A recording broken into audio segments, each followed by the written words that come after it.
Un estado de shock no es algo que se produce únicamente cuando nos pasa algo malo, sino también cuando perdemos nuestra narrativa o nuestra historia, cuando nos desorientamos.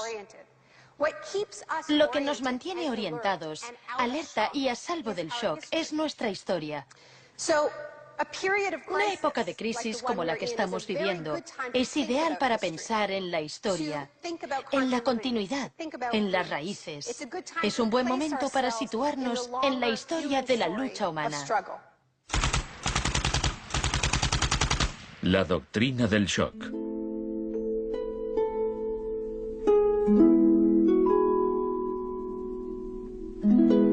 Todo empezó el 1 de junio de 1951, cuando representantes de agencias de inteligencia occidentales se reunieron en secreto con profesores universitarios en el Hotel Ritz-Carlton de Montreal. Como resultado de esta reunión, el ejército financió una investigación sobre el aislamiento sensorial en la Universidad de McGill. El aislamiento sensorial es una forma de producir una monotonía extrema. Provoca una reducción de la capacidad crítica, nubla la mente y el sujeto se queja de que ni siquiera puede fantasear. Y cuando un estudiante universitario no es capaz de fantasear, mal asunto. Mientras experimentábamos, empecé a creer que quizá algo que causara incomodidad o incluso dolor sería más tolerable que las condiciones de aislamiento que estudiábamos. Hebb decidió dejar de trabajar en la investigación. No tenía idea, cuando lo propuse, del arma tan terrible, tan potencialmente terrible que podía llegar a ser. Este es nuestro momento, nuestra oportunidad. Pero los experimentos continuaron bajo las órdenes del ambicioso jefe de psiquiatría, el Dr. Ewen Cameron. Su trabajo iba mucho más allá que el nuestro. Nosotros dejábamos muy claro que el sujeto podía marcharse en el momento en que quisiera, y algunos se iban. Los pacientes de Cameron no tuvieron tanta suerte. El Allen Memorial Institute, donde trabajaba, empezó a parecer una macabra cárcel donde Cameron llevaba a cabo experimentos extraños con sus pacientes de psiquiatría. Quería borrarles la mente, dejársela en blanco para reprogramarlos desde cero.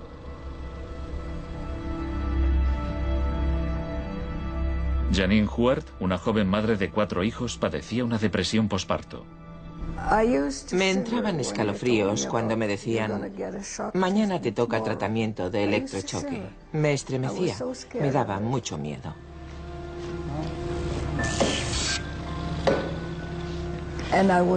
Despertaba en otra habitación, totalmente confundida y triste.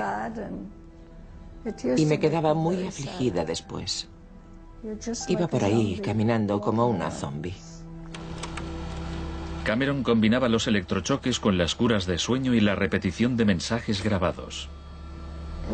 Decía: Janine, Janine, estás rehuyendo tus responsabilidades. No quieres cuidar de tu marido ni de tus hijos. Lo repetía una y otra vez. Suena como si la interrogaran. Sí, como si me interrogaran, pero ¿con qué objeto? La CIA no tardó en poner en práctica los hallazgos de Cameron. Muchas de sus técnicas figuran en el manual Kubark de interrogatorios para el contraespionaje. He aquí unos fragmentos. Es una tesis central del manual que estas técnicas son, en esencia, métodos para provocar la desviación de la personalidad. Hay un intervalo, que puede ser muy breve, de animación suspendida, una especie de shock psicológico o parálisis. Los interrogadores expertos reconocen este efecto cuando se da. Y saben que desde ese momento el sujeto está mucho más abierto a la sugestión, mucho más dispuesto a obedecer que justo antes de sufrir el shock. El otro Dr. Shock.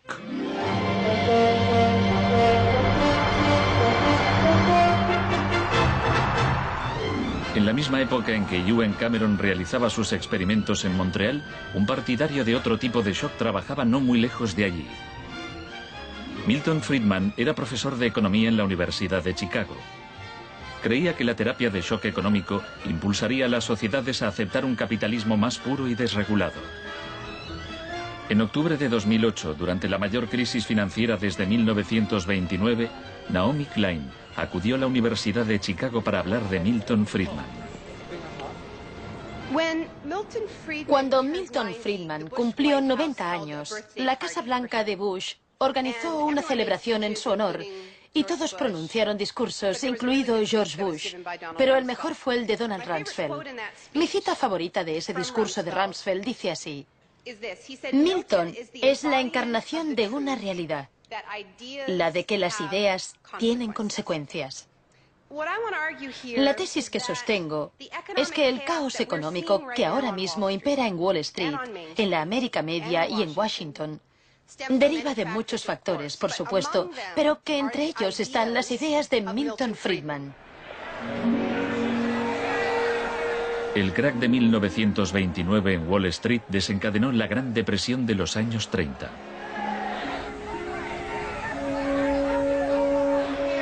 En la base de las tesis de Friedman estaba su oposición a la política del New Deal anunciada por el presidente Franklin Roosevelt en su discurso de investidura. Nuestra prioridad es conseguir que la gente tenga trabajo. No es un problema insoluble si lo abordamos de forma inteligente y con valentía. Quiero expresar mi firme creencia de que no debemos temer a nada, excepto al miedo en sí. Influido por el economista John Maynard Keynes, Roosevelt puso en marcha un programa de empleo público para que la gente volviera a trabajar. Hoy la depresión no es más que un vago recuerdo. Millones de hombres y mujeres han encontrado trabajo y por consiguiente seguridad y esperanza. No fue tan sencillo. La depresión duró hasta la Segunda Guerra Mundial, pero después el Plan Marshall generalizó el modelo regulador e intervencionista de Keynes en Europa.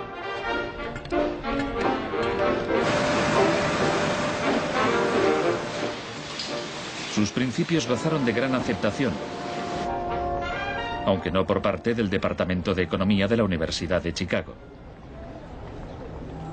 Milton Friedman, desde esta universidad, libró una guerra contra el New Deal.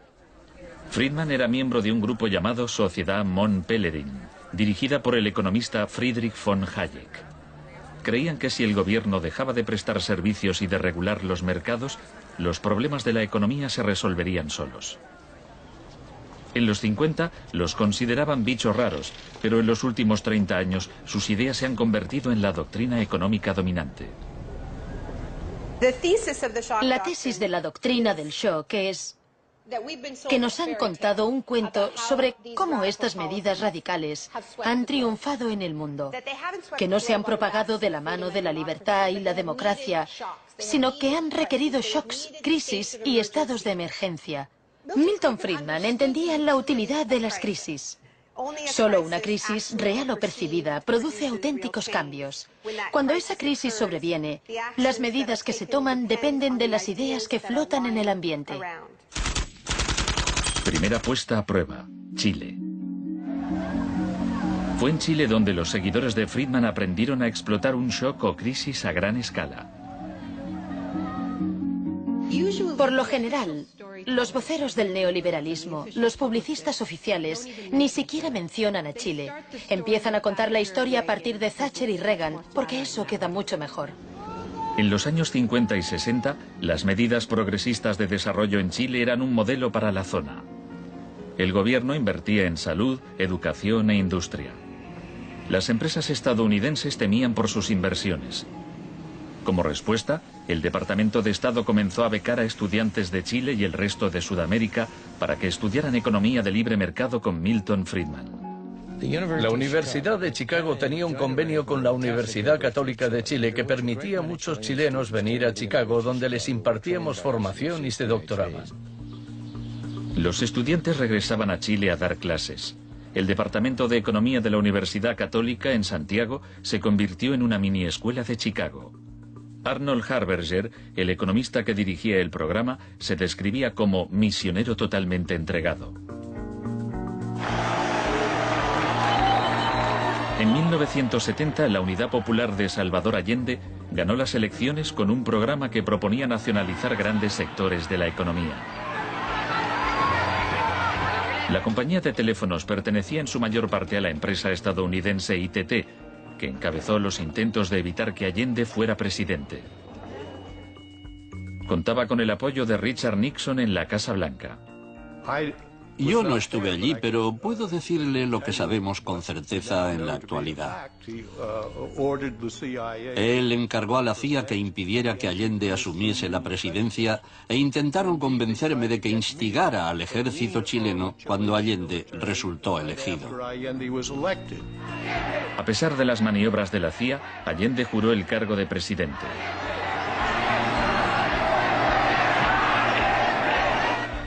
Richard Nixon ordenó al director de la CIA que hiciera gritar a la economía. Señor Nixon es presidente de Estados Unidos y yo soy presidente de Chile. Yo no tendré un término despectivo contra el señor Nixon mientras el señor Nixon respete al presidente de Chile. Comenzó a fraguarse un golpe militar. Los Chicago Boys chilenos se pusieron a trabajar en un programa económico de 500 páginas llamado El Ladrillo. Con dinero de Estados Unidos se hizo todo lo posible por desestabilizar la economía. Se declaró una huelga de camioneros que paralizó fábricas y tiendas. Hubo un golpe de Estado fallido el 29 de junio de 1973. Después, el 11 de septiembre, bajo el mando del general Pinochet, el ejército asaltó el Palacio Presidencial. El shock de la guerra. Chile había disfrutado durante 41 años ininterrumpidos de un régimen democrático que estaba siendo derrocado por medio de la violencia.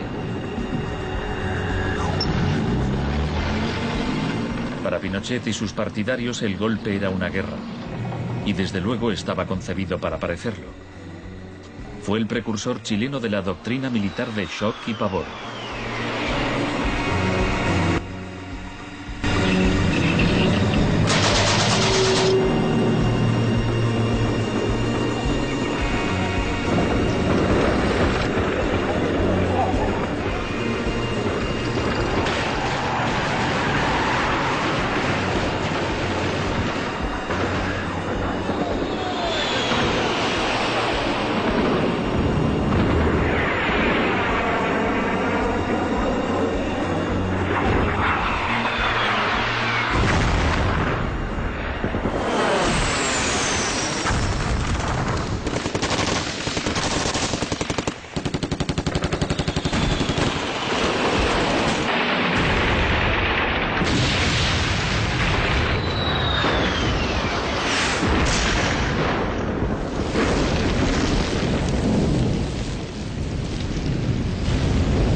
Fuerzas Armadas y de Orden, solo bajo la inspiración patriótica de sacar al país del caos que en forma aguda lo estaba precipitando el gobierno marxista de Salvador Allende. Los Chicago Boys entregaron a Pinochet el ladrillo, su plan económico.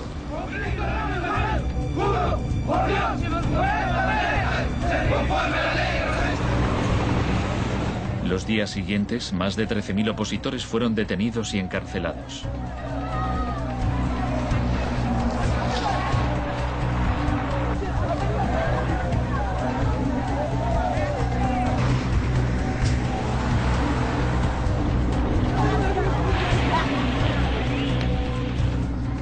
Recluyeron a miles de presos en el Estadio Nacional y a muchos los torturaron. El mundo fijó su mirada en Chile. ¿Cuántas personas?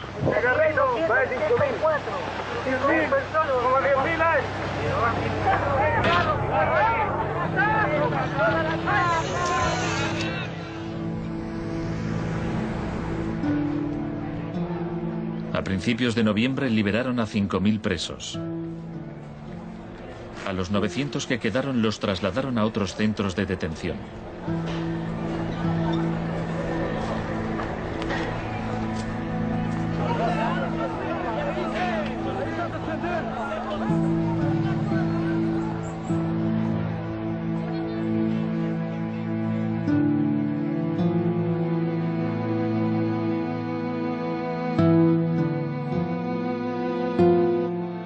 Menos de un mes después, la FIFA dejó a Chile jugar una eliminatoria para el Mundial de Fútbol en ese mismo estadio.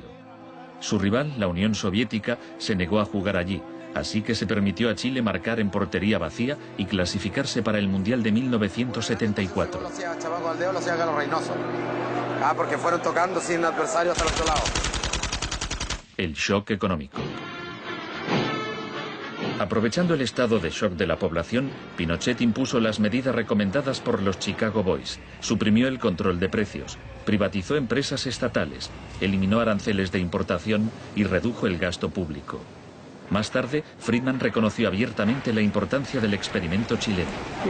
Se trataba del primer caso en que un avance hacia el comunismo daba paso a un avance hacia el libre mercado. No dio resultado. Al cabo de un año había una inflación del 375% anual, la más alta del mundo. Así que en marzo de 1975, Arnold Harberger y Milton Friedman volaron a Santiago. Empleó una expresión que nunca se había utilizado en el contexto de una crisis económica mundial. Exigió un tratamiento de shock. Dijo que él era como un médico que iba a ayudar a un país asolado por una epidemia y simplemente recetaba el remedio. Friedman escribió que el general Pinochet se mostraba receptivo a la idea de un tratamiento de shock, aunque era evidente que le preocupaba el paro temporal que podía causar.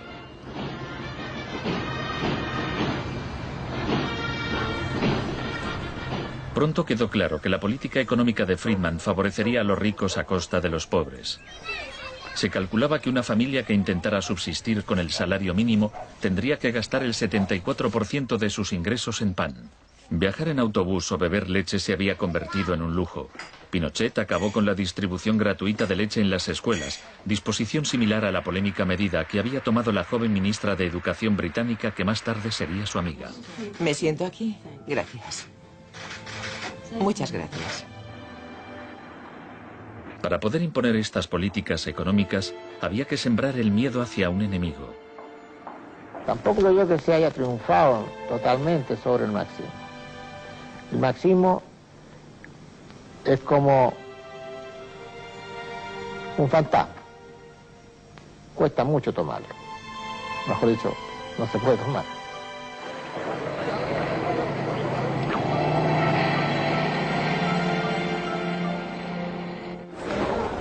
Según Friedman y Harberger, la economía de libre mercado era indisociable de la libertad y la democracia. Pero en Chile, donde sus ideas se estaban aplicando en el contexto de una dictadura militar, no era así. Muchos latinoamericanos veían una relación directa entre los shocks económicos que empobrecían a millones de personas y las torturas infligidas a quienes creían en una sociedad distinta. Orlando Letelier era uno de ellos. Letelier había sido embajador de Allende en Washington. Pasó un año en una de las cárceles de Pinochet antes de exiliarse en Estados Unidos. En 1976, Letelier escribió: el plan económico tenía que imponerse por la fuerza, y en Chile esto solo podía conseguirse por medio de miles de asesinatos, el establecimiento de campos de concentración por todo el país y el encarcelamiento de más de 100.000 personas en 3 años.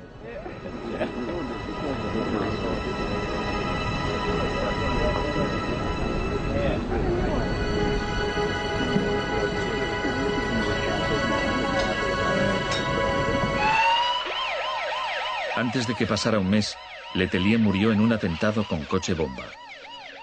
Buenas tardes. Una potente explosión ha destrozado un coche que circulaba por el normalmente tranquilo Embassy Road de Washington. El chileno era Orlando Letelier, ministro de Exteriores durante los últimos meses del régimen marxista del difunto Salvador Allende.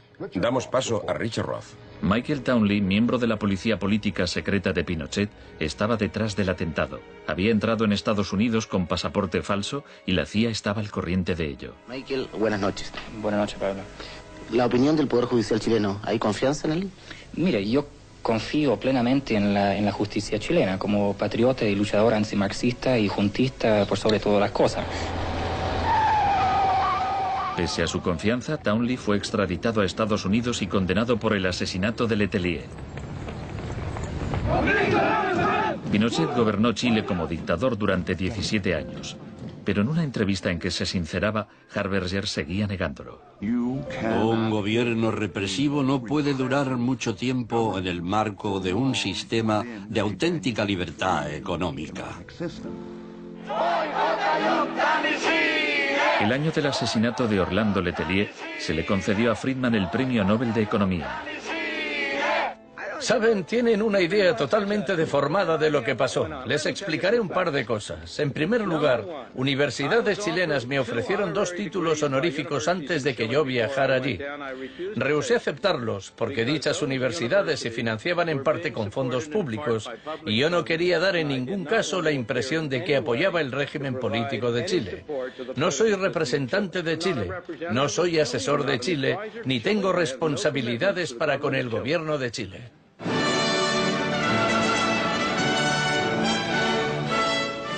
Y ahora le cedo la palabra al profesor Milton Friedman. Friedman, vete a casa. Friedman, vete a casa.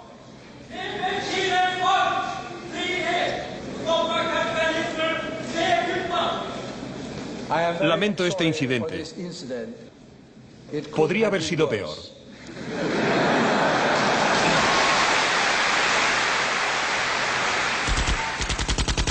La revolución se propaga. El propósito de la doctrina del shock es contar una historia alternativa de cómo esa oleada salvaje de capitalismo puro e incontrolado que estamos viviendo llegó a dominar el mundo. Chile no fue el único país de Sudamérica que adoptó las políticas de la Escuela de Chicago. Los seguidores de Friedman ocupaban cargos clave en Brasil y asesoraban el gobierno de Uruguay. Entonces, el 24 de marzo de 1976, un golpe militar derrocó al gobierno de Isabel Perón en Argentina. Una junta de 3 generales tomó el poder bajo el mando del general Videla. Los Chicago Boys accedieron a puestos económicos relevantes en el gobierno militar. Aprovecharon la oportunidad para introducir importantes reformas económicas y sociales. Un año después del golpe, los sueldos habían perdido el 40% de su valor, se cerraban fábricas y la pobreza se disparó. Como en Chile, hubo que aterrorizar al pueblo para que aceptara estas medidas económicas. Videla aprendió de la experiencia de Pinochet. Adoptó la táctica de hacer desaparecer personas. Para equilibrar el terror público y privado, llevaban a cabo los secuestros en plena luz del día y después siempre podían negarlos.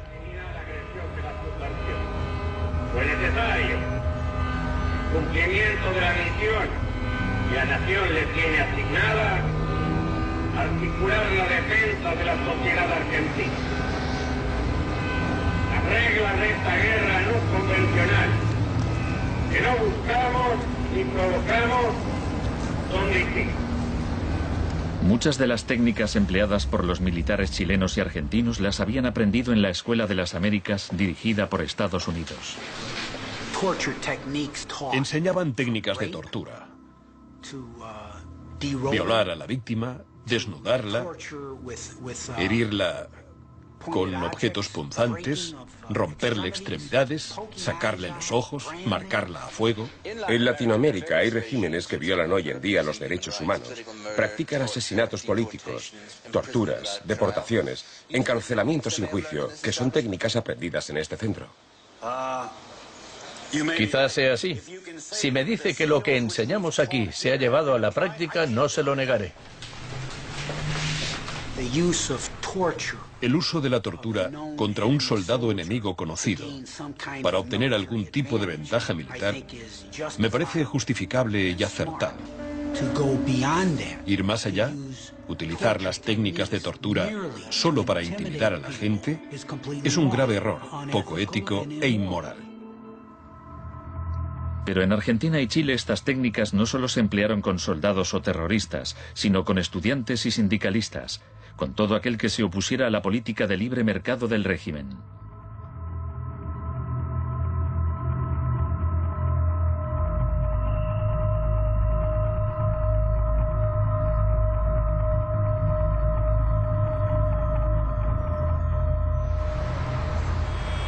En 1978, la Junta de Argentina fue anfitriona del Mundial de Fútbol. La final se jugó en un estadio que estaba aproximadamente a 1 kilómetro del mayor centro de detención del país, donde había miles de presos en cámaras de tortura. Decir que con los goles, con el grito de gol, se tapaba la voz de los secuestrados, los gritos de los secuestrados era una realidad. Organización extraordinaria, miles y miles de banderas, miles y miles de gargantas enronquecidas, 25 millones de argentinos que tienen un solo color, el celeste y blanco. El fútbol ha hecho el milagro del país, de este maíz maravilloso que nos siguen atacando a aquellos que... Argentina llevó su régimen de terror un paso más lejos que Chile. Entre los desaparecidos había cientos de mujeres embarazadas a quienes les permitieron dar a luz antes de asesinarlas. De todas aquellas mujeres que estaban embarazadas, les permitieron tener a sus hijos para una vez que nacieran, sacárselos. Y eso sucedió con 500. Yo soy uno de esos 500. Esos niños, muchos de los cuales fueron criados por familias afines al ejército, eran un escalofriante recordatorio del proyecto de la Junta de rehacer toda la sociedad.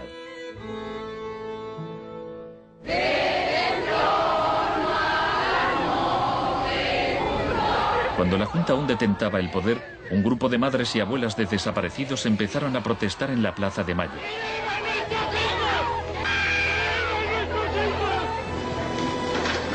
Como detectives buscaron a los niños perdidos. Tras la caída de la Junta, localizaron a algunos y los reunieron con sus familias. De vez en cuando encontraban restos. Por lo general, no encontraban nada. El general Videla fue declarado culpable de asesinato, secuestro y tortura. Señores jueces, nunca más. Se le condenó a cadena perpetua.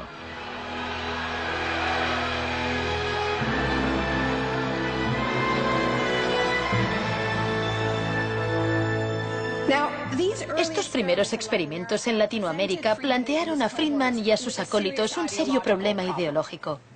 Friedman había prometido que sus medidas no solo enriquecerían aún más a la élite, sino que crearían la sociedad más libre posible, que aquella era una guerra contra la tiranía, que el capitalismo y la libertad iban juntos.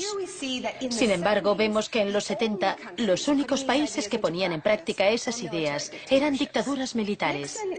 Nixon había dado todo su apoyo a la imposición de ese liberalismo brutal por parte de las dictaduras sudamericanas. En cambio, el caso de la política económica dentro de Estados Unidos, donde Nixon se estaba jugando la reelección, era harina de otro costal. La escuela de Chicago y el mundo anglosajón. Friedman mantenía una relación cordial con Nixon. Varios de sus colegas y discípulos de la escuela de Chicago obtuvieron cargos en el gobierno. Entre ellos Donald Rumsfeld.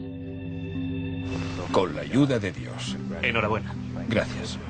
En 1971, en plena depresión económica, Nixon dejó a un lado las ideas de Friedman e instauró una política de control de precios y salarios. Puso a Rumsfeld al cargo. Es en esencia una cuestión de oferta y demanda. Hace tiempo que me opongo al control de salarios y precios. Creo que implica la injerencia del gobierno en la libertad individual y me parece intolerable. La política keynesiana tuvo éxito y Nixon salió reelegido con una victoria aplastante. Fue un duro golpe para Friedman. Más tarde, en 1979, Margaret Thatcher fue elegida primera ministra en Gran Bretaña. Su gurú intelectual era el viejo mentor de Milton Friedman, Friedrich von Hayek. Poco más de un año después, Ronald Reagan ganó las elecciones presidenciales de Estados Unidos.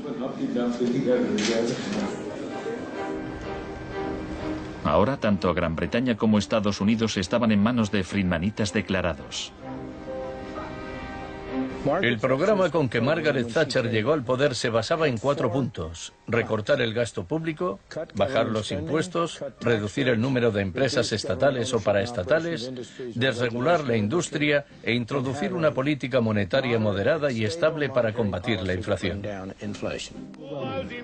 Durante sus primeros 3 años en el poder, el paro se duplicó en ciertos sectores, lo que provocó oleadas de huelgas. El índice de popularidad de Thatcher cayó hasta el 25%. Estallaron disturbios en las principales ciudades británicas.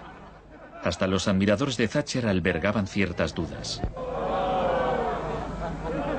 Los resultados económicos de la administración Thatcher son desiguales.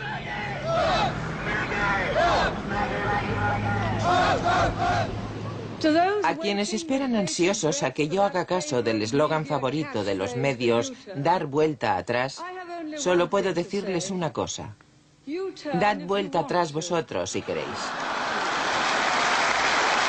La dama no es partidaria de ello. Friedrich von Hayek instó a Thatcher a adoptar las políticas de shock económico de Pinochet. Ella replicó: en Gran Bretaña, con sus instituciones democráticas y su necesidad de un alto grado de consenso interno, algunas medidas tomadas en Chile son del todo inaceptables. La enorme impopularidad de Thatcher demostraba una vez más que el fundamentalismo del libre mercado era demasiado impopular y perjudicaba directamente a demasiada gente como para sobrevivir en un sistema democrático que requería el consentimiento de los gobernados, a diferencia de una dictadura militar. Lo que sacó a Thatcher del abismo y salvó finalmente el proyecto fue una crisis, la crisis suprema, de hecho, una guerra. Estamos aquí porque, por primera vez en muchos años, un territorio de soberanía británica ha sido invadido por un país extranjero. El gobierno ha decidido que un importante destacamento zarpe en cuanto se hayan ultimado todos los preparativos. El acorazado Invincible irá en cabeza. La mayoría de los británicos ni siquiera había oído hablar de las Malvinas, pero cuando Argentina invadió el pequeño archipiélago a miles de kilómetros de distancia, en el Atlántico Sur, Thatcher aprovechó la ocasión para hacer honor al apodo Dama de Hierro. Caballeros, me dicen que la bandera blanca ondea sobre Stanley. La guerra terminó menos de 3 meses después. Cuando las tropas regresaron al Reino Unido, las celebraciones patrióticas inundaron el país. Thatcher ganó las elecciones de 1983 por amplia mayoría. Esto le permitiría aplicar una forma de terapia de shock económico como la impuesta en Chile.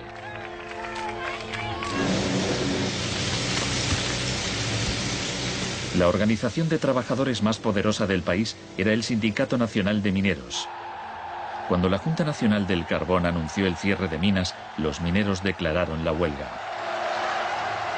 Zonas del centro de Londres están paralizadas por miles de mineros y simpatizantes que se manifiestan por la ciudad en favor de la huelga de mineros, la más larga y feroz jamás vivida en Inglaterra desde 1926, así como la más costosa.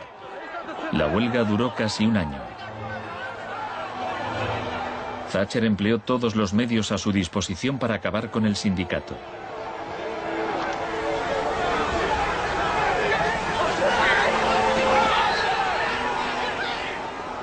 Al final, los mineros fueron derrotados. Thatcher aprovechó esta victoria para implantar la revolución de la Escuela de Chicago en su país. Una serie de anuncios vistosos promocionaba un programa de privatizaciones masivas. Thatcher vendió la industria del acero, el agua, la electricidad, el gas, el teléfono, aerolíneas, el petróleo. Privatizó las viviendas públicas. Salieron a concurso los servicios municipales. En 1986 se desregularon los servicios financieros y la banca.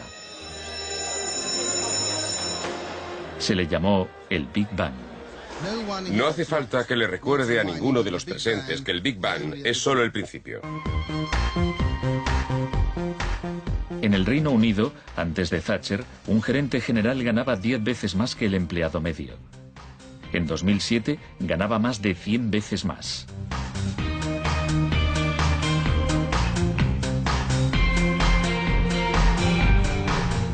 En Estados Unidos, antes de Reagan, los gerentes generales ganaban 43 veces más que el empleado medio. En 2005 ganaban más de 400 veces más. Friedman reconocía abiertamente que Thatcher y Reagan estaban haciendo mucho por difundir la doctrina de la Escuela de Chicago en el mundo. Por aquí, señor Reagan. He pensado que debía colocarse aquí. La coincidencia en el tiempo de los mandatos de Thatcher y Reagan fue sumamente importante para la aceptación pública en todo el mundo de un enfoque distinto de la política económica y monetaria. Muchas gracias. Voy a describirles un plan y una esperanza a largo plazo. Que el avance de la libertad y la democracia relegue al marxismo-leninismo al basurero de la historia, tal como ha hecho con otras tiranías que coartan la libertad e impiden que la gente se exprese. Más allá del telón de acero. Todos conocemos el cuento de hadas sobre la caída del comunismo. Occidente, con Reagan y Thatcher al mando, parecía tan próspero a los ojos de la gente del bloque comunista que ésta a su vez empezó a exigir medidas radicales de libre mercado. En realidad no sucedió así. Es cierto que quienes vivían oprimidos por el autoritarismo comunista querían la democracia de verdad y que querían poder ir a comprar tejanos y a comer Big Macs. Eso es cierto. Pero eso no significa que aspiraran al capitalismo salvaje con oligarcas descontrolados y sin protecciones sociales, que acabó por instaurarse en tantos países del bloque del Este que aún lo padecen hoy en día. Thatcher había hecho lo posible por socavar el poder de los sindicatos en el Reino Unido, pero en 1988 viajó a Polonia para ofrecerle su apoyo al sindicato Solidaridad. Se trata del proceso para pasar de donde están ahora a donde quieren estar. Como consecuencia de las huelgas en Polonia, se permitió a Solidaridad participar en las elecciones de junio de 1989, lo que a su vez desencadenó oleadas de manifestaciones en toda Europa del Este.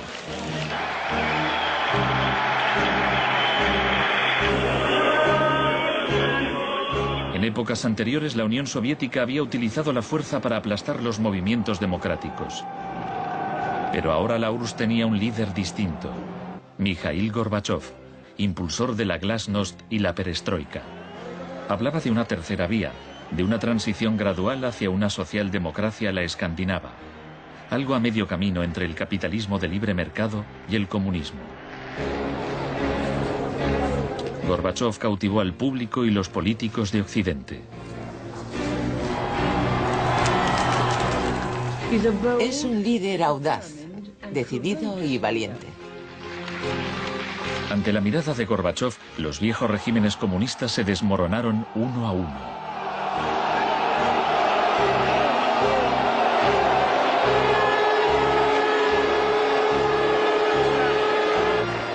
A finales de año, el símbolo más famoso de la división de Europa fue derribado.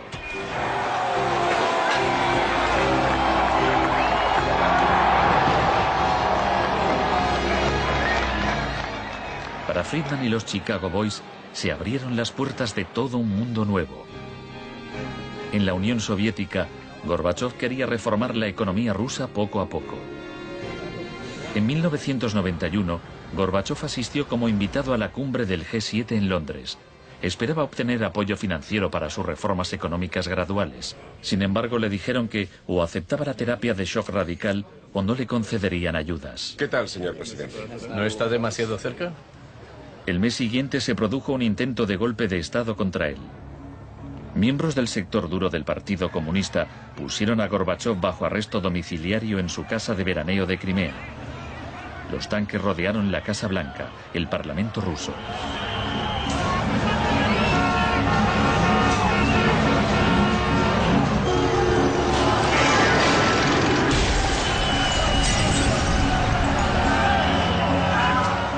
En el caos de los enfrentamientos callejeros, era evidente que, para reforzar su posición, el sector duro debía recurrir a la violencia. Estos choques entre el pueblo y las fuerzas del orden son algo nunca visto desde los tiempos lejanos de la Revolución Rusa. Hoy, cuando amanecía sobre un mar de escombros, empezaba a quedar claro que el golpe se estaba desmoronando. El edificio del Parlamento ruso estaba a salvo. El ejército no había intervenido. Y en el interior, Yeltsin tenía más poder que nunca.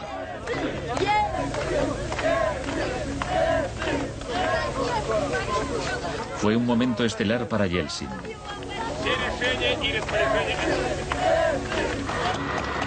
Gorbachov fue puesto en libertad y regresó a Moscú, pero había perdido buena parte del poder. Aplaudo los elevados principios del pueblo ruso y también los del presidente Boris Yeltsin. En diciembre de 1991 se disolvió la Unión Soviética, un shock profundo para el pueblo ruso.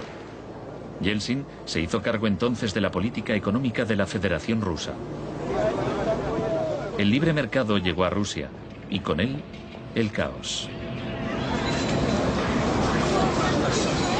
La adopción de las doctrinas de la Escuela de Chicago por parte de Rusia marcó el principio de un nuevo capítulo en la cruzada por el libre mercado. Fue shock en estado puro, sin nada de terapia. Pese a los intentos oficiales por promover el capitalismo popular, lo cierto es que un puñado de empresarios amasó grandes fortunas. Se vendieron empresas estatales a precio de saldo. La prensa rusa apodó a los asesores de Yeltsin los Chicago Boys.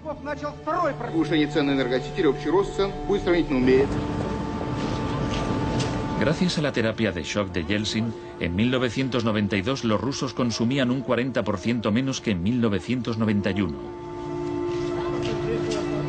Un tercio de la población había caído en la pobreza y la gente tardaba meses en cobrar su sueldo. Según las predicciones de un experto, 140 millones de rusos pronto vivirán bajo el umbral de la pobreza. La corrupción era generalizada y el crimen organizado se disparó. Moscú se convirtió en el nuevo salvaje oeste.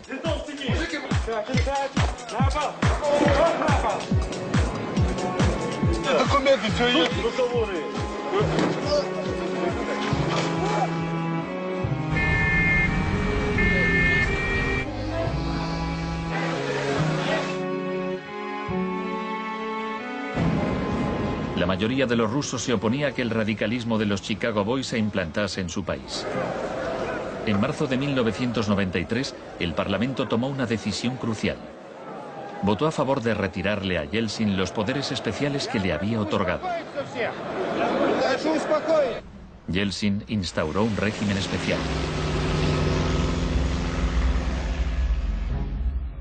El Tribunal Constitucional lo declaró ilegal.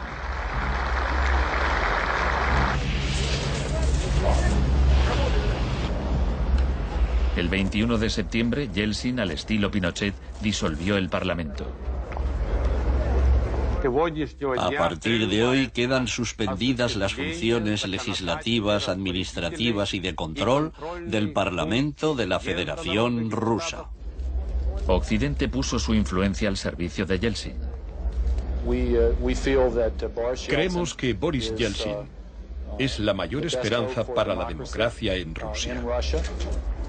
2 días después, el Parlamento votó a favor de destituir a Yeltsin por 636 votos a 2. Miles de partidarios del Parlamento se congregaron frente a la Casa Blanca e intentaron tomar la televisión.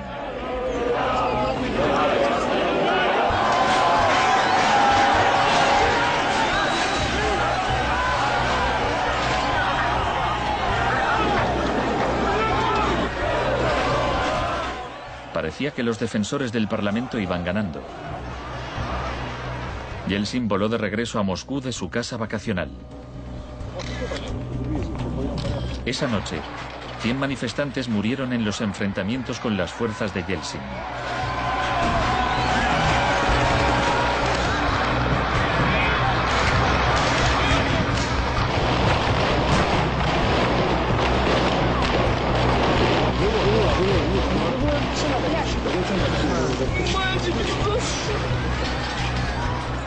El 4 de octubre, Yeltsin ordenó al ejército que atacara la Casa Blanca y bombardeara el mismo edificio que él había defendido 2 años antes.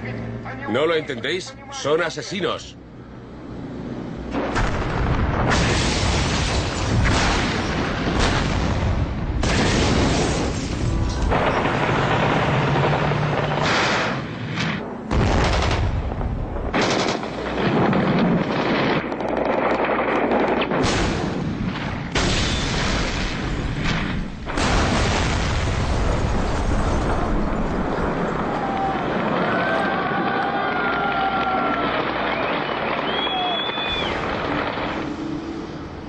Warren Christopher, el secretario de Estado norteamericano, dijo: Estados Unidos no suele apoyar la suspensión de parlamentos, pero corren tiempos excepcionales.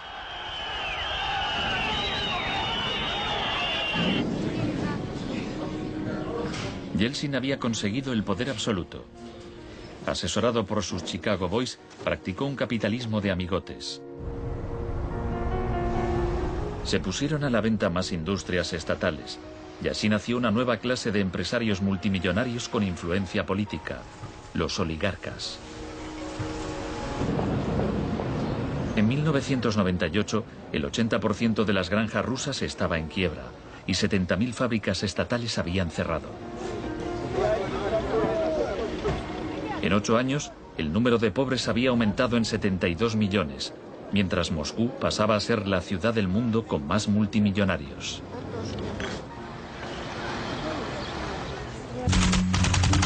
Un nuevo enemigo.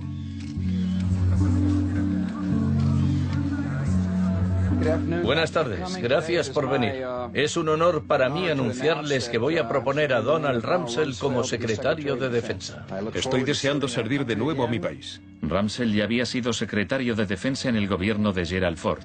En ese entonces, el enemigo a temer era la Unión Soviética. No afirmo que nos estén invadiendo los rusos, sino sus tendencias. No digo que midan 3 metros, sino que medían 1,60 m, ahora 1,80 m y siguen creciendo. Ahora había un nuevo enemigo más cerca de casa. El 10 de septiembre de 2001, Rumsfeld expuso en un discurso sus planes para privatizar parte del ejército de Estados Unidos. Milton Friedman se habría sentido orgulloso. Decía: hoy hablaré de un adversario que representa una amenaza, una grave amenaza para la seguridad de Estados Unidos. Dicho adversario es uno de los últimos bastiones de la planificación central. Gobierna a golpe de planes quinquenales. Podría parecer que este adversario es la antigua Unión Soviética, pero ese enemigo ya no existe. Tenemos a este adversario mucho más cerca.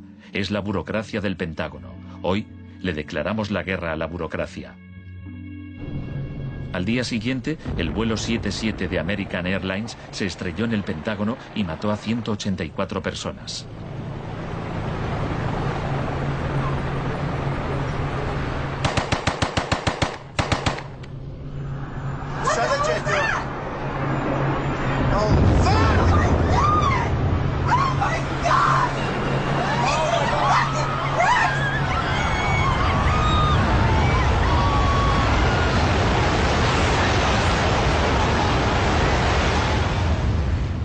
Piensen en la sensación de la gente tras los atentados. ¿Quién es esa gente? ¿De dónde son? ¿Por qué nos odian? Se produjo una rotura de esquemas colectiva. No vivíamos en el mundo en que creíamos vivir. Y nuestros líderes no dejaban de repetir que todo aquello que creíamos entender antes del atentado ya no era vigente. Se acuñó una nueva frase, mentalidad pre-11S. Lo que ocurrió en ese momento fue que surgieron teorías nuevas por arte de magia sobre un choque de civilizaciones. De pronto, ese era el mundo en que vivíamos. Resultó que había un eje del mal y que estábamos librando una guerra contra el terrorismo. Esta guerra abstracta e imposible de ganar ha tenido enormes consecuencias económicas. Antes de 2001, la seguridad nacional apenas podía considerarse una industria. Hoy en día es más importante que las industrias del cine y la música juntas. Entre el 11 de septiembre de 2001 y el año 2006, el Departamento de Seguridad Nacional pagó $130.000 millones a contratistas privados. Este es el complejo del capitalismo del desastre, una nueva economía basada en el miedo. Será una batalla monumental entre el bien y el mal. La guerra contra el terrorismo, primera parte. La mejor defensa contra el terror es una ofensiva global contra él, allí donde esté. La primera fase de esta guerra fue el bombardeo de Afganistán.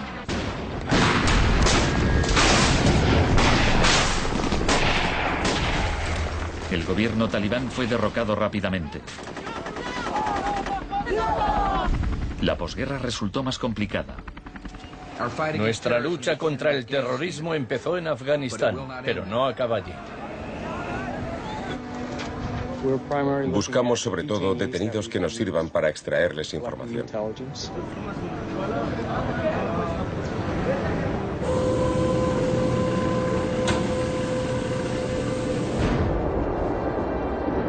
En Guantánamo, las fuerzas estadounidenses pusieron en práctica por primera vez las técnicas del manual Kubark de forma explícita y pública.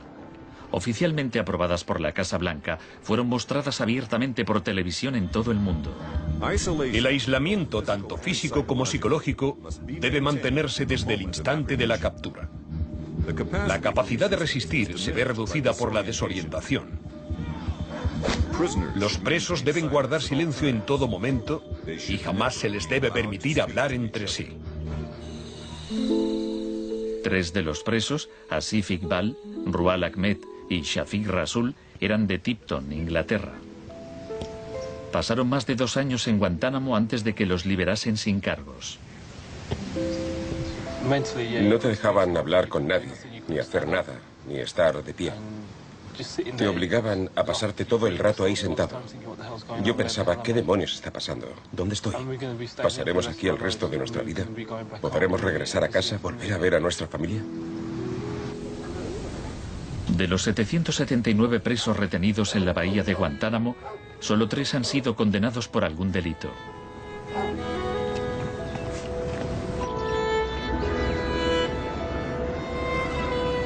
Lo único que sé a ciencia cierta es que son mala gente. Era un mensaje para todo el mundo, un mensaje muy claro. Esto es lo que te pasa si te interpones en nuestro camino. La guerra contra el terrorismo, segunda parte. La guerra contra el terrorismo no se libra contra un solo hombre o contra un solo país. Se alegaron muchas justificaciones para la invasión de Irak. Pero si Estados Unidos realmente hubiera querido invadir un país que presuntamente albergaba a líderes de Al-Qaeda, tenía armas nucleares y vendía tecnología nuclear a otros países, Pakistán habría sido la opción más obvia. Tenía contactos estrechos con los talibán y el poder estaba en manos de un dictador militar. En cambio, George Bush eligió como objetivo Irak, el país con la 3ª mayor reserva de petróleo del mundo.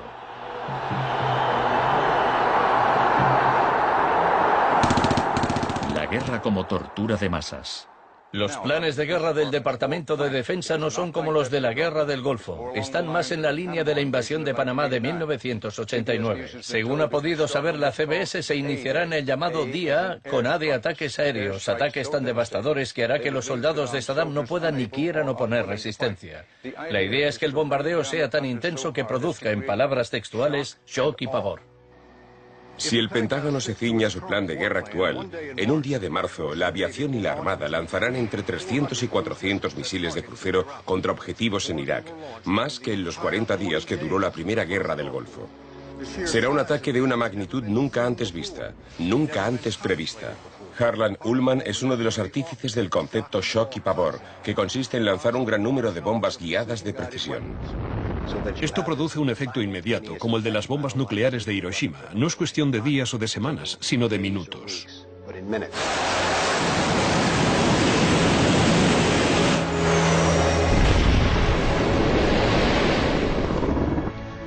Además, paralizas la ciudad, es decir, la dejas sin energía ni agua y lanzas una campaña implacable de desgaste, de modo que al cabo de 2, 3, 4 o 5 días, ellos quedan agotados física, emocional y psicológicamente.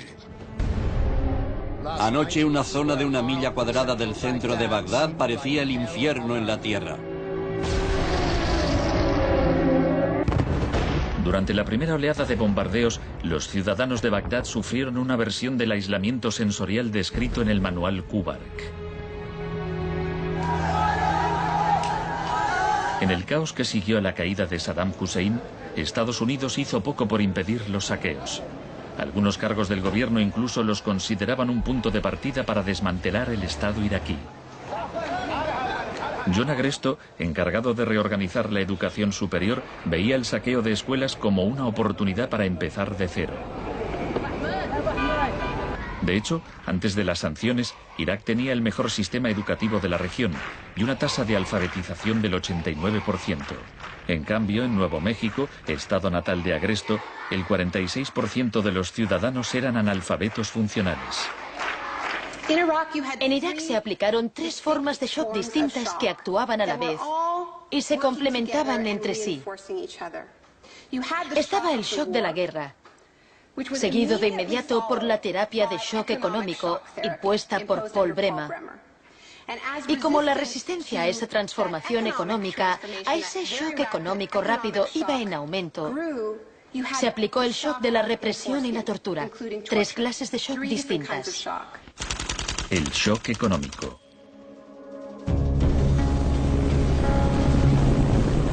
En mayo de 2003, Paul Bremer fue nombrado enviado presidencial de Estados Unidos a Irak. 2 semanas después de su llegada, declaró el país listo para los negocios. Creemos que la coalición cuenta con una autoridad lo bastante amplia para decidir el rumbo de la economía iraquí. Bremer sabía poco sobre Irak, pero mucho sobre el capitalismo del desastre. Había fundado la Crisis Consulting Practice en los inicios del boom de la seguridad nacional. Hoy es un día muy importante en Bagdad. Bremer dedicó los primeros 4 meses a aprobar medidas clásicas de la Escuela de Chicago. Rumsfeld aseguraba que Irak tenía unas de las leyes fiscales y de inversión más avanzadas y atractivas del mundo libre. Una de las primeras disposiciones de Bremer fue despedir a 500.000 empleados públicos. Se trataba en parte de un acto de desbaacificación, pero reducir el gobierno era también algo muy friedmanita. Se prometieron fondos para la reconstrucción. Nuestra inversión en el futuro de Afganistán e Irak es el mayor compromiso de estas características desde el Plan Marshall. En realidad, era justo lo contrario. Mientras que el fin del Plan Marshall era impulsar la industria europea, la ayuda a Irak se invirtió en empresas de Estados Unidos. Los pocos iraquíes que consiguieron empleo estaban al final de una serie de subcontratistas. Creative Associates se hizo con contratos por valor de $100 millones para esbozar el programa de estudios e imprimir libros de texto para el sistema educativo. La consultora en gestión y tecnología Bearing Point obtuvo contratos por valor de $240 millones para implantar un sistema de libre mercado en Irak. RTI, con sede en Carolina del Norte, logró contratos por $466 millones para asesorar sobre la instauración de la democracia en Irak. Y a Halliburton se le adjudicaron contratos de coste más incentivos por $20.000 millones. Parsons recibió $186 millones para construir 142 clínicas sanitarias. Solo se terminaron 6. El suministro básico de electricidad y agua apenas mejoró, pese a los miles de millones que se gastaron durante los primeros 4 años.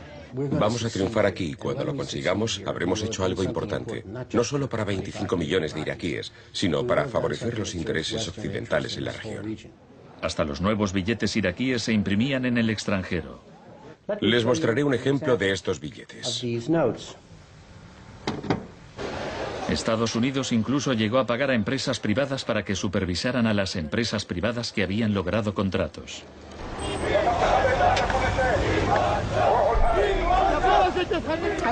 Estuve en Bagdad en 2004, cuando empezaban a cometerse atentados con frecuencia. De hecho, la noche en que llegué, una bomba estalló muy cerca del hotel. Pero lo que más me impactó entonces fue que, a pesar de la violencia y del caos, los iraquíes salieron a la calle a protestar al día siguiente. 19 muertos y 100 heridos en Nayaf. Lo que pedían en esa época era elecciones, tener voz y voto en el desarrollo de la era post-Saddam. En los primeros días de la ocupación, las protestas eran pacíficas, pero a medida que pasaba el tiempo, como las protestas no daban resultado, cada vez más iraquíes se unían a la resistencia armada.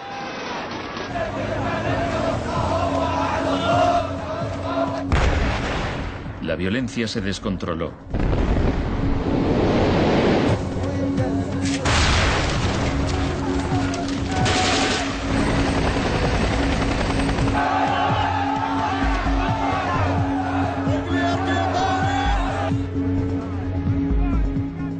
Como había ocurrido en Sudamérica 3 décadas antes, se dejaban cuerpos en la cuneta a modo de advertencia.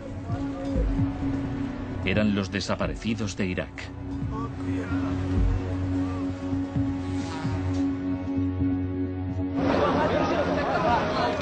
Se tomaron medidas extremadamente agresivas para aplastar a la oposición. El shock de la represión.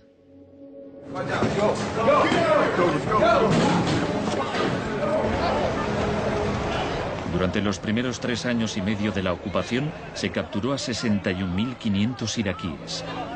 En la primavera de 2007, 19.000 seguían detenidos. En prisión los interrogaban con técnicas derivadas de las que ideó la CIA, basándose en los experimentos realizados por Ewen Cameron en los años 50.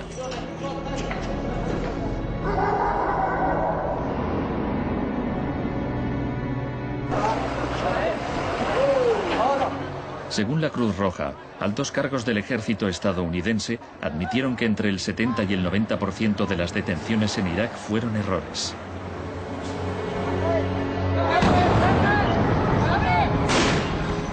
Aunque el caos que reina en el país parezca un fracaso de la terapia de shock, en Irak el capitalismo del desastre ha florecido. El desastre en sí era una buena oportunidad para hacer negocio.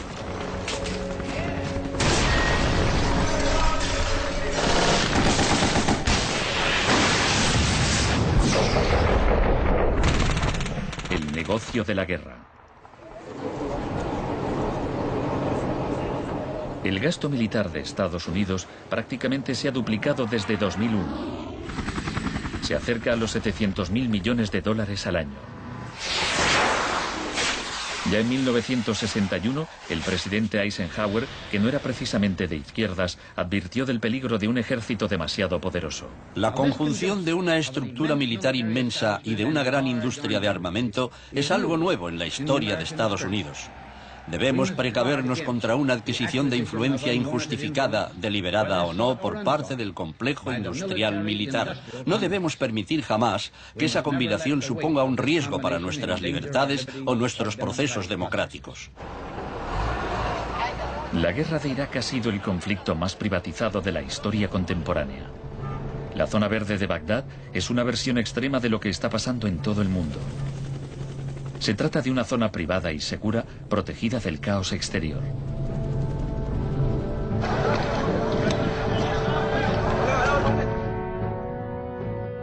En 1991, durante la Primera Guerra del Golfo, por cada 100 soldados había un contratista militar. En 2003, cuando empezó la guerra de Irak, por cada 100 soldados había 10 contratistas. En 2006, por cada 100 soldados había 33 contratistas. Un año después, por cada 100 soldados había 70 contratistas.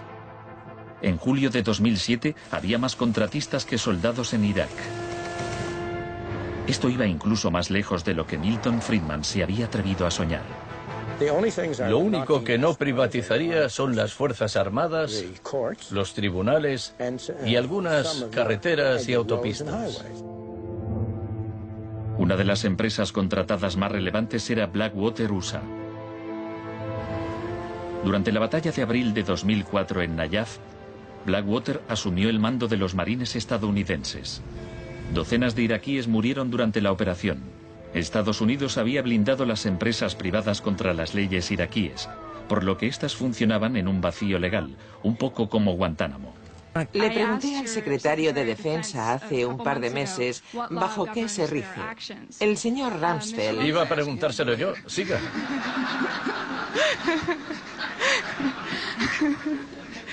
¡Socorro! Iba... Del mismo modo que la terapia de shock de Cameron dejaba a los pacientes confundidos y deshechos, los múltiples shocks infligidos a Irak redujeron al país a un estado de anarquía y violencia sectaria. En la época en que ejecutaron a Saddam, en 2006, morían 1000 iraquíes por semana.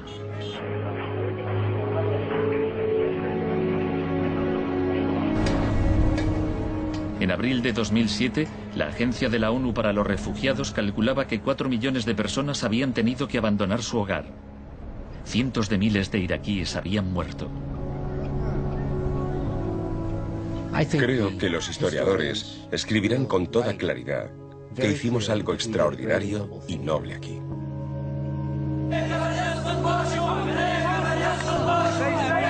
Esta es una manifestación contra el terrorismo americano.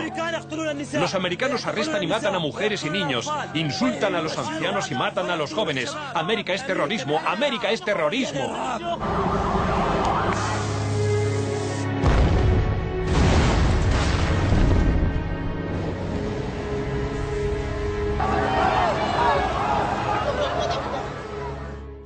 Un mundo de zonas verdes y rojas.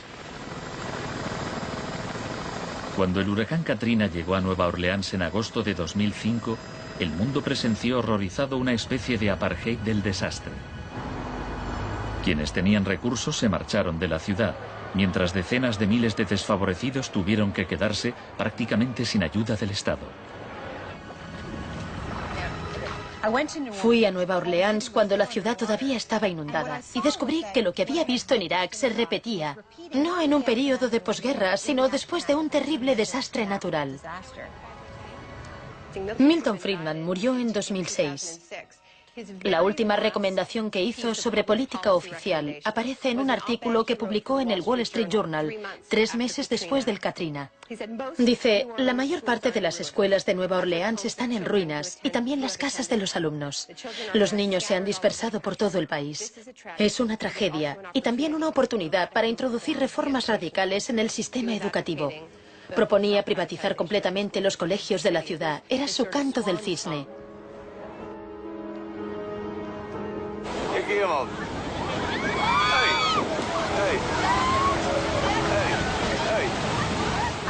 Fui testigo de un proceso similar en Sri Lanka, en los días que siguieron al tsunami de 2004. A gente que había vivido en la costa desde hacía generaciones se le impidió volver a fin de poder privatizar los terrenos y venderlos a hoteles de lujo.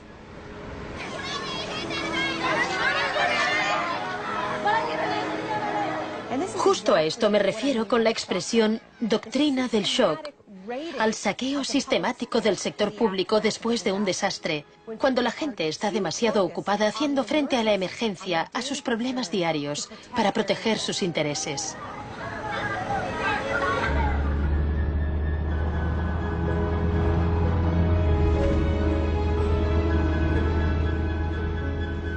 Tal vez el primer acto de resistencia sea negarnos a impedir que borren la memoria colectiva.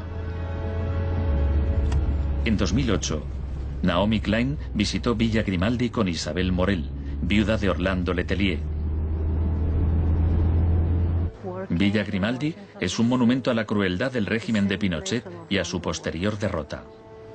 Villa Grimaldi fue el principal centro de tortura mientras se buscaba implementar la política de shock económico. Esta es la que tú señalas en el libro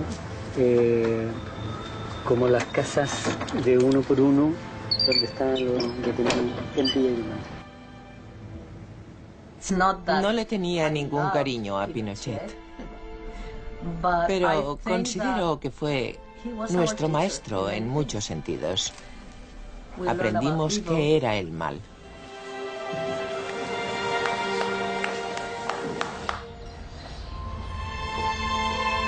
En 1988, Pinochet fue detenido cuando se encontraba en Londres. Su vieja aliada, Margaret Thatcher, permaneció a su lado. Sé lo mucho que le debemos.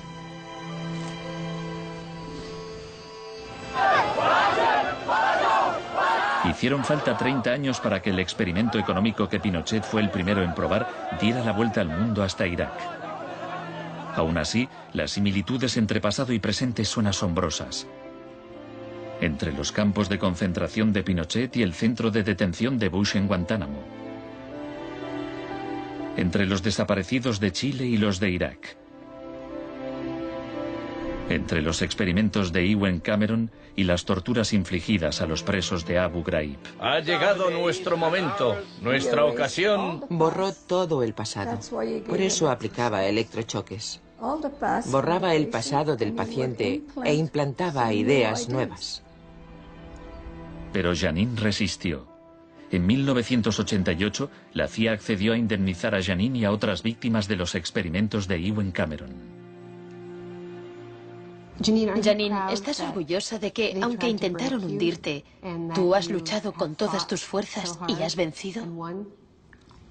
En cierto modo, sí. En cierto modo. Porque creo que todavía me queda una pizca de fuerza de voluntad. Es muy difícil luchar contra un gobierno. La gente me decía: Janine, no puedes luchar contra el gobierno, no te das cuenta, son muy poderosos. Pero yo tenía fe en que ganaría. El fin de una era. Los mercados no regulados son volátiles por naturaleza. Las burbujas se inflan y al final estallan inevitablemente. Tras la desregulación del Big Bang, en los 80, se han producido varios shocks económicos. En 1987 hubo un lunes negro. Los mercados se desplomaron de forma espectacular. Fue el mayor derrumbe porcentual ocurrido en un mismo día en la historia de la bolsa. En 1992 hubo un miércoles negro cuando los especuladores de divisas hicieron fortunas apostando contra la libra. En 1997 estalló la crisis asiática. En un año, 600.000 millones de dólares se perdieron en las bolsas de Asia.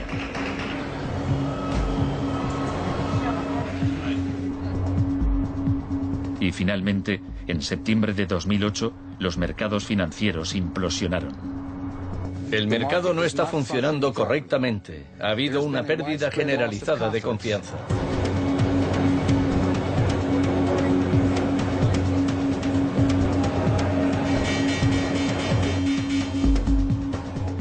El 15 de septiembre, Lehman Brothers se acogió al capítulo 11 de la ley de quiebras. Solo una semana después, se anunció que los empleados de sus oficinas en Nueva York cobrarían 2.500 millones de dólares en primas. Se calcula que empresas de Wall Street pagaron 18.400 millones en primas el año del crack. Pese al torrente de retórica populista de quienes dicen plantar cara a los peces gordos y defender a los ciudadanos sencillos y no a Wall Street, nos encontramos ante una transferencia de riqueza de proporciones incalculables. Se está transfiriendo riqueza del sector público, de las manos del gobierno, que la ha recaudado de la gente de a pie en forma de impuestos, a manos de las empresas y los individuos más ricos del mundo. Huelga decir que son los mismos individuos y empresas responsables de la crisis. Nos encontramos en medio de un tsunami crediticio imprevisible. He encontrado un fallo cuyo alcance y duración ignoro, pero es algo que me tiene muy inquieto. En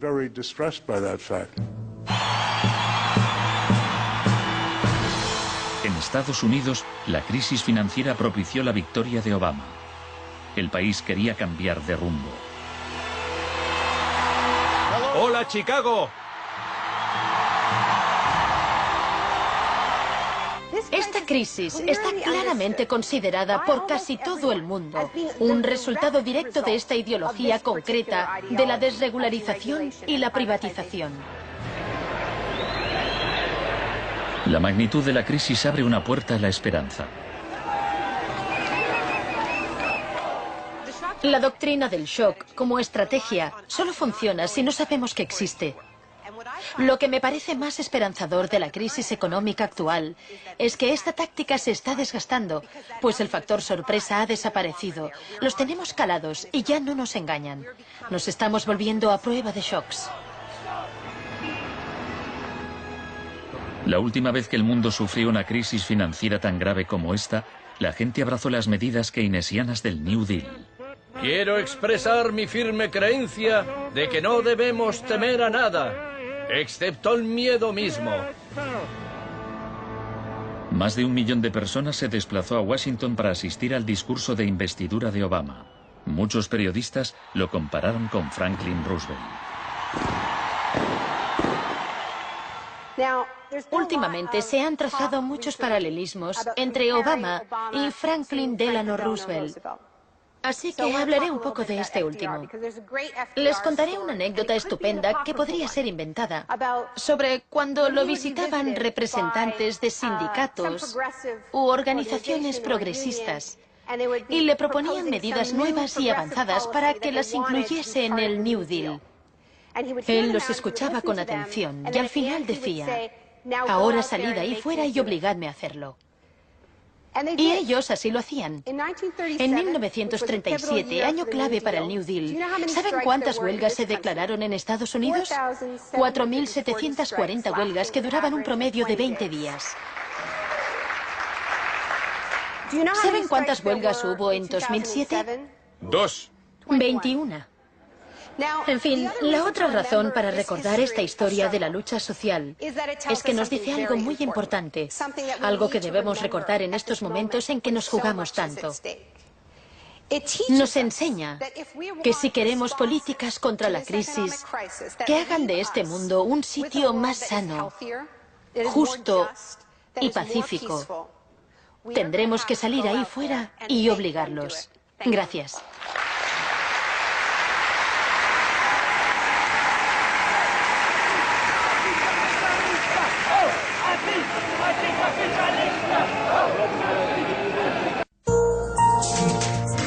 Volvemos en 2 minutos. De Milton Friedman. El crack de 1929 en Wall Street desencadenó la Gran Depresión de los años 30.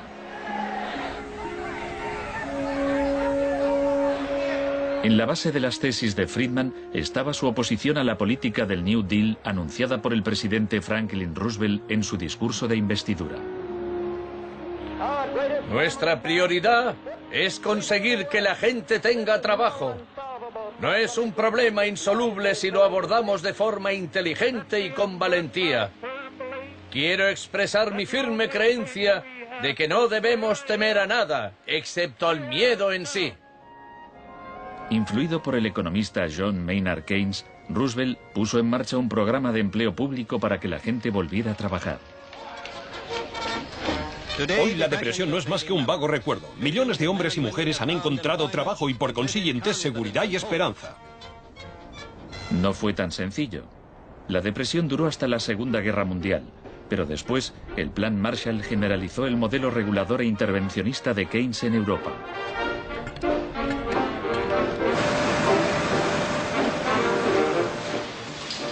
Sus principios gozaron de gran aceptación, aunque no por parte del Departamento de Economía de la Universidad de Chicago.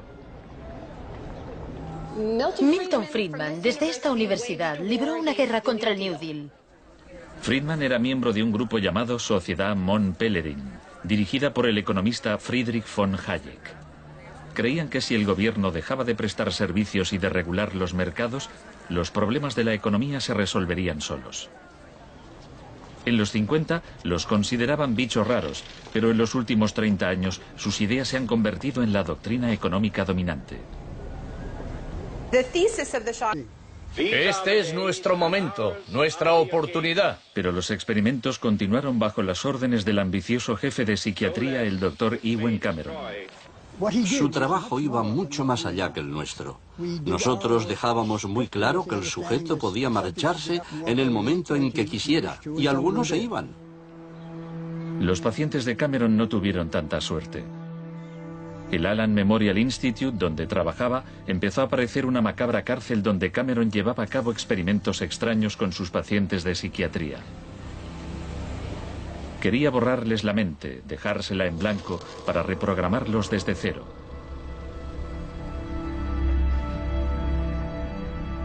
Janine Huart, una joven madre de 4 hijos, padecía una depresión posparto. Me entraban escalofríos cuando me decían, mañana te toca tratamiento de electrochoque. Me estremecía, me daba mucho miedo.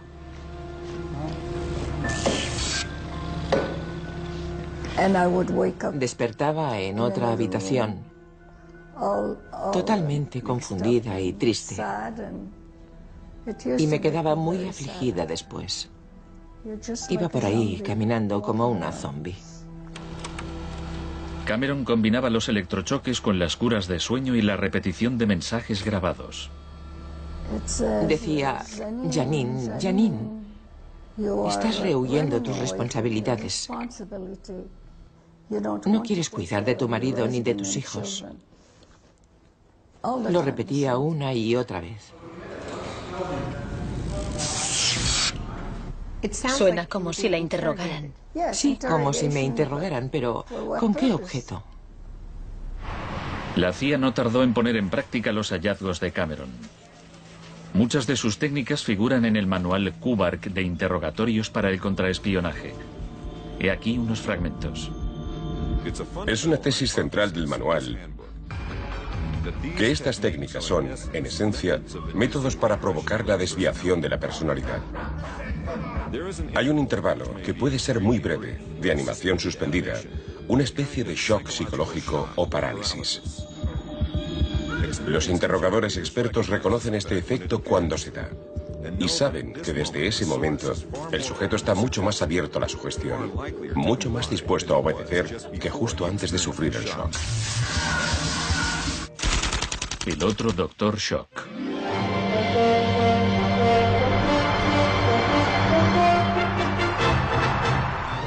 En la misma época en que Ewen Cameron realizaba sus experimentos en Montreal, un partidario de otro tipo de shock trabajaba no muy lejos de allí.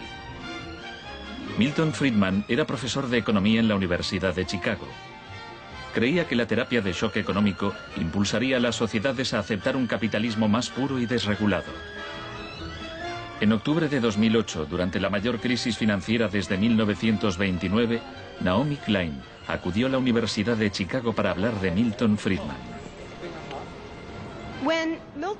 Cuando Milton Friedman cumplió 90 años, la Casa Blanca de Bush organizó una celebración en su honor y todos pronunciaron discursos, incluido George Bush, pero el mejor fue el de Donald Rumsfeld. Mi cita favorita de ese discurso de Rumsfeld dice así: Milton es la encarnación de una realidad, la de que las ideas tienen consecuencias. La tesis que sostengo es que el caos económico que ahora mismo impera en Wall Street, en la América Media y en Washington, deriva de muchos factores, por supuesto, pero que entre ellos están las ideas.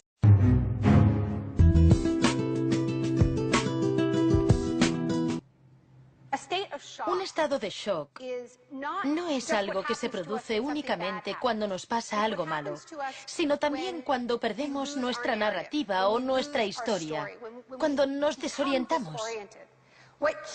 Lo que nos mantiene orientados, alerta y a salvo del shock es nuestra historia. Una época de crisis como la que estamos viviendo es ideal para pensar en la historia, en la continuidad, en las raíces. Es un buen momento para situarnos en la historia de la lucha humana. La doctrina del shock.